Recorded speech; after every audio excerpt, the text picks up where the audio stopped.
अगर आप भी चाहते हैं गणित के प्रश्नों को चुटकियों में सॉल्व करना, तो ये वीडियो आपके लिए है।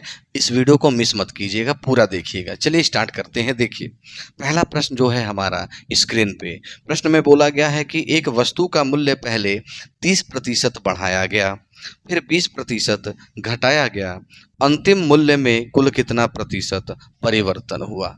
ध्यान से समझिएगा क्या करना है। पहले मूल्य में क्या हो रही है, 30% की वृद्धि, तो प्लस का 30% लिया हमने। उसके बाद क्या हो रहा है, 20% की कमी, माइनस का 20% ले लिया हमने। अब क्या करना है, ध्यान से देखिए। बचपन से ही आप पढ़ते आए होंगे, प्लस और माइनस, प्लस माइनस क्या हो जाएगा, माइनस, यानी कि घटा देंगे। 30 से 20 को घटाएंगे, क्या मिलेगा, 10। 10% मिला। अब क्या करना है मेरे भाई, इस प्रतिशत से 1, 2, इन दोनों जीरो को काट दीजिए और गुणा करिए। 3 दूनी का 6, और यहाँ पे क्या है, प्रतिशत। प्लस और माइनस का गुणा कर देंगे, माइनस होगा, माइनस लगा दिया। 3 दूनी का क्या होगा, 6, 6%। ये 10% से 6% को माइनस करेंगे, क्या मिलेगा, 4%। अब ये देखना, 4% जो है क्या है, पॉजिटिव है ना। अगर ये पॉजिटिव है तो इसका मतलब क्या हुआ, यहाँ पे 4% की वृद्धि होगी। ठीक है, चलिए नोट करिए, अगले प्रश्न को लेंगे अब। ठीक है,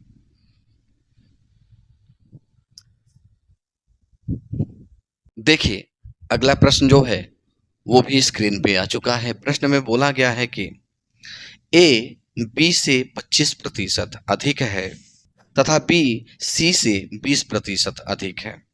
यदि सी बराबर 400 हो तो ए का मान कितना होगा। क्या करेंगे, ध्यान से समझिएगा। यहाँ पे सी की वैल्यू कितनी है, 400 है, 400 रखा, इनटू बी के बारे में क्या बोला गया है, बोला गया है कि बी जो है सी से 20% अधिक है। 20% अधिक का मतलब क्या, 100 प्लस 20, यानी कि 120 ऊपर और 100 नीचे। उसके बाद ए के बारे में क्या बोला गया है, ए के बारे में बोला गया है कि ए बी से 25% अधिक है। 25% अधिक का मतलब क्या, 100 प्लस 25, यानी 125 ऊपर और 100 नीचे। डबल जीरो से डबल जीरो कट कर दिया हमने। 25 से भाग करेंगे, 25 चौका 100, और 25 से ये जाएगा 5 बार में। 4 से 4 को हमने काट दिया, 12 पंजे 60 और 1 जीरो, ये यानी कि करेक्ट आंसर होगा 600। ठीक है, चलिए ए का मान कितना हो जाएगा, 600। अगले प्रश्न को लेंगे। ठीक है,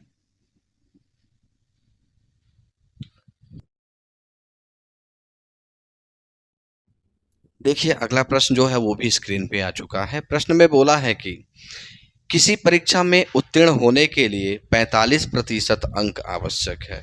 कितना अंक आवश्यक है, 45%।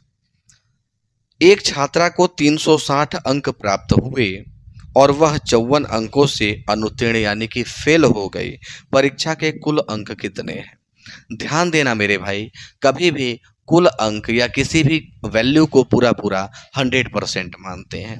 उसे प्राप्त कितना हुआ है, 360। 360 नंबर लेके आई है लेकिन फेल हो गई है।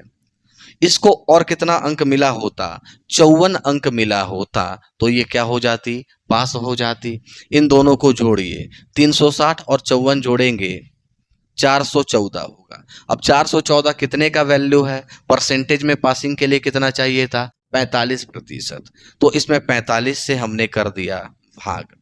हमें टोटल नंबर बताना है, कुल अंक बताना है। कुल अंक को 100% मानेंगे, इसलिए यहाँ पे हम गुणा कर देंगे 100 से, 45 से।